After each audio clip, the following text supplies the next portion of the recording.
Hello guys and welcome back to my channel. എല്ലാവർക്കും സുഖമാണെന്ന് വിശ്വസിക്കുന്നു. നിങ്ങൾ എൻ്റെ ചാനൽ ഫസ്റ്റ് ടൈമാണ് കാണുന്നതെങ്കിൽ please to subscribe my channel. അതിനുശേഷം തൊട്ടടുത്ത് കാണുന്ന ബെൽ ഐക്കൺ കൂടി എനേബിൾ ചെയ്താണെങ്കിൽ ഞാൻ എപ്പോൾ പുതിയ വീഡിയോസ് അപ്ലോഡ് ചെയ്താലും നിങ്ങൾക്ക് നോട്ടിഫിക്കേഷനായിട്ട് കിട്ടുന്നതായിരിക്കും.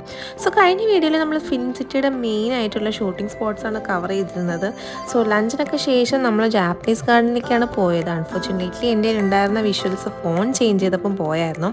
ജാപ്പനീസ് ഗാർഡൻ എന്ന് പറയുന്നത് ഭയങ്കര പീസ്ഫുള്ളായി തോന്നിക്കുന്ന ആംബിയൻസിൽ ക്രിയേറ്റ് ചെയ്തിരിക്കുന്ന ലൊക്കേഷനാണ്. ആർട്ടിഫിഷ്യൽ ആയിട്ടുള്ള ചെറിയ അരുവിയും കാര്യങ്ങളും ഒക്കെ ഉണ്ട് അവിടെ. ഒരു സ്ലോപ്പായിട്ടാണ് ക്രിയേറ്റ് ചെയ്തിട്ടുള്ളത്. അതിനുശേഷം നമ്മൾ പോയത് എക്കോ ടൂറിന് വേണ്ടിയിട്ടാണ്. സോ അവിടെ ബട്ടർഫ്ലൈ ഗാർഡനും ബേർഡ് പാർക്കൊക്കെ വിസിറ്റ് ചെയ്തായിരുന്നു.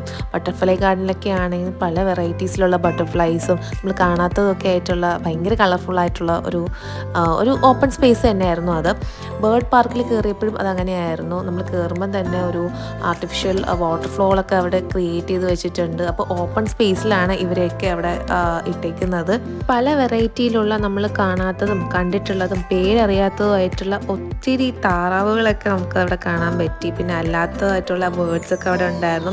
സോ അതിൻ്റെ ഡീറ്റെയിൽസും കാര്യങ്ങളും ഒക്കെ അവർ ഓരോ പോസ്റ്റിലൊക്കെ ഇതേപോലെ കൊടുത്തിട്ടുണ്ട് അവിടെ. എനിക്ക് തോന്നുന്നു ഇവരൊക്കെ ഹാംലെസ് ആയതുകൊണ്ടായിരിക്കും ഇങ്ങനെ ഓപ്പൺ സ്പേസിൽ ഇറക്കി വിട്ടേക്കുന്നത്. അങ്ങോട്ടും ഇങ്ങോട്ടും ഒക്കെ ഓടുന്നുണ്ടായിരുന്നു. നല്ല രസമുണ്ടായിരുന്നു കാണാൻ വേണ്ടിയിട്ട്.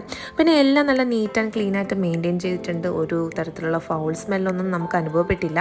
പിന്നെ സാധാരണ നമ്മുടെ വീട്ടിൻ്റെ പരിസരത്ത് കാണുന്ന തത്തമ്മ പോലത്തെ അതല്ല, അതിലും ഇരട്ടി വലിപ്പമുള്ള ഓരോ സ്പീഷീസാണ് ഇവിടെ ഉള്ളത്. പല നിറങ്ങളിലും ചുണ്ട് നീണ്ടതും അങ്ങനെയൊക്കെ ആയിട്ട്. പിന്നെ ഇവർ ഒരു സ്ഥലത്തു നിന്ന് വേറൊരു സ്ഥലത്തേക്ക് പോകാൻ അവരുടെ ചുണ്ടും അവരുടെ പോസും ഒക്കെ യൂസ് ചെയ്തിട്ടാണ് പോകുന്നത്. അപ്പോൾ ഈ വീഡിയോയിൽ നിങ്ങൾക്ക് കാണുമ്പോൾ മനസ്സിലാവും.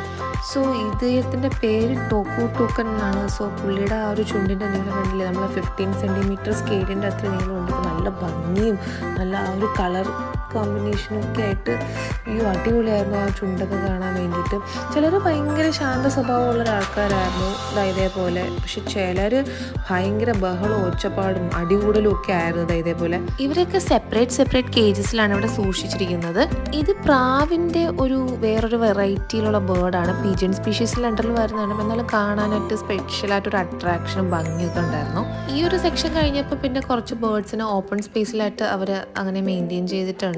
പക്ഷേ മുകളിൽ വലിയ നെറ്റും കാര്യങ്ങളൊക്കെ അടിച്ചിട്ടുണ്ട്. എന്നാലും ഉള്ളിൽ അവർക്ക് അങ്ങോട്ടും ഇങ്ങോട്ടും ഫ്രീ ആയിട്ട് പറന്നു പോകുന്ന രീതിയിലാണ് സെറ്റ് ചെയ്തിരിക്കുന്നത്. ചിലത് അതിനകത്ത് തന്നെ കേജസിലാണ്. സോ ഈ കൂട്ടത്തിൽ നമ്മൾ കണ്ടിട്ടില്ലാത്ത സ്പീഷീസിലുള്ള കുറേ അധികം ബേർഡ്സ് ഉണ്ടായിരുന്നു. ഭയങ്കര കളറും നല്ല ഭംഗിയായിരുന്നു കാണാൻ വേണ്ടിയിട്ട്. അപ്പം നമ്മൾ അങ്ങോട്ടും ഇങ്ങോട്ടൊക്കെ പോകുമ്പോൾ അവരും അങ്ങോട്ടും ഇങ്ങോട്ടും പറക്കുന്നൊക്കെ ഉണ്ടായിരുന്നു. ഫ്രീ ആയിരുന്നു. പിന്നെ നമ്മൾ ഓസ്ട്രിച്ചിനെ കാണാൻ പോയിരുന്നു. നല്ല വലിപ്പവും ഒക്കെ ഉള്ള നല്ല ഹൈറ്റും ഒക്കെ ഉള്ള ഒരു ഓസ്ട്രിച്ചായിരുന്നു. നമ്മളിപ്പം ഫോട്ടോയിലൊന്നും കാണുന്ന പോലെയല്ല, നല്ല വലിപ്പം ഉണ്ടായിരുന്നു. അതുപോലെ തന്നെ 2 ഓസ്ട്രിച്ചിന് ഒരേ കളറും ഒരെണ്ണം ബ്ലാക്കും ആയിരുന്നു. പിന്നെ ഫെയിലോ ഫീമെയിലോ ഒന്നും നമുക്ക് തിരിച്ചറിയാൻ പറ്റുന്നില്ല ഏതാണെന്ന്. പിന്നെ അവൻ്റെ ഓസ്ട്രിച്ചിൻ്റെ എഗ്ഗിനെ കണ്ടു. നമ്മൾ കോഴി വിട്ടതിനെക്കാട്ടിലും ഒത്തിരി എത്ര പറയാനൊരു 10x വലിപ്പമൊക്കെ ഉണ്ട് അത് കാണാൻ വേണ്ടിയിട്ട്. സോ അതൊക്കെ കഴിഞ്ഞിട്ട് നമ്മൾ നേരെ പുറത്തിറങ്ങുമ്പോൾ അവിടെ ഒരു ഫൗണ്ടനും കാര്യങ്ങളൊക്കെ ഉണ്ടായിരുന്നു. പിന്നെ നമ്മൾ പോയത് ബുദ്ധ ഗാർഡനിലായിരുന്നു. ബുദ്ധ ഗാർഡനിൽ പറയത്തക്ക വിധം ഒന്നുമില്ലായിരുന്നു. ജസ്റ്റ് ആ ഒരു ബുദ്ധയുടെ ആംബിയൻസ് ഒക്കെ വെച്ചിട്ട് അവർ വാട്ടർഫോൾസും കാര്യങ്ങളൊക്കെ സെറ്റ് ചെയ്ത് വെച്ചിരിക്കുന്നുണ്ട്. ഫൈനലി നമ്മൾ മൂവി മാജിക്കാണ് വിസിറ്റ് ചെയ്തത്. സോ അതിൻ്റെ ഉള്ളിലേക്ക് കയറുമ്പം നമുക്ക് ചേസ് എന്ന് പറയുന്ന ഒരു മൂവി ഷോ ഉണ്ട്. അതായത് നമുക്ക് എങ്ങനെയാണ് ഒരു ഫിലിം ഗ്രീൻ സ്ക്രീനിൽ അവർ ക്രിയേറ്റ് ചെയ്യുന്നത്, അതിന് കൊടുക്കുന്ന സൗണ്ട് എഫക്ട്സ് ഒക്കെ എങ്ങനെയാണ് അതൊക്കെ എക്സ്പ്ലെയിൻ ചെയ്യുന്ന ഒരു ഷോ ആയിരുന്നു. അതിനുശേഷം ഇങ്ങനെ ഒരു കേജിലേക്ക് പോയിട്ട് ഇത് ഭയങ്കര രസമായിരുന്നു. ഇതിൻ്റെ ഉള്ളിൽ കൂടെ പോകാനൊക്കെ ആയിട്ട് ഒരു ഷോ പോലെയായിരുന്നു. നമ്മളൊരു കുഞ്ഞൊരു ട്രെയിനിൽ ഇത് കംപ്ലീറ്റ് ആയിട്ട് അവർ കാണിക്കും. എങ്ങനെയൊക്കെയാണ് ഒരു ഫിലിം ഷൂട്ട് ചെയ്യുന്നതിൻ്റെ രീതി എന്നൊക്കെ കാണിക്കും. ഇത്രയും കണ്ടിറങ്ങിയപ്പോൾ തന്നെ സമയം 5:30 so wild west stunt show ഒക്കെ നമുക്ക് മിസ്സായിട്ടുണ്ടായിരുന്നു. ഞാൻ കുറേയൊക്കെ ഷൂട്ട് ചെയ്ത് വെച്ചതാണ്. ബട്ട് അൺഫോർച്ചുനേറ്റ്ലി ഫോൺ ചേഞ്ച് ആയപ്പം കുറേ ഡേറ്റാസൊക്കെ മിസ്സായി. സോ ഈ ഒരു വീഡിയോ ഇഷ്ടപ്പെട്ടാൽ please to like, comment and share. Also do not forget to subscribe my channel and thank you for watching.